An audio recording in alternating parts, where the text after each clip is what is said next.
তালের পাহাড়, রাস্তা দিয়ে যেতে গিয়ে এই তালের পাহাড় দেখে নেমে পড়লাম। আমাদের এখানে ওই তালের বড়া খাওয়ার জন্য পাকা তাল বিক্রি হয়, তবে তাল শাঁস খাওয়ার তাল পাওয়া যায় না।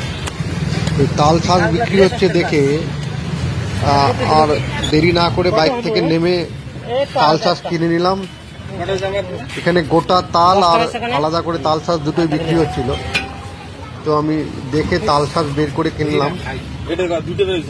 তাল শাঁস খেতে খুব ভাল লাগে, ওই জল জল ব্যাপার থাকে, একটা ঠান্ডা ব্যাপার থাকে, খুব সুন্দর।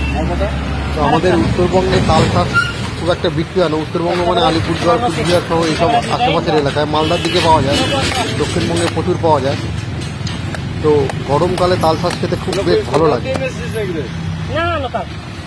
আপনাদের কেমন লাগলো ভিডিওটা অবশ্যই জানাবেন, পেজটা ফলো করে দেবেন, লাইক করবেন, আর এ ধরনের ভিডিও পেতে কমেন্ট করে অবশ্যই জানাবেন। ধন্যবাদ।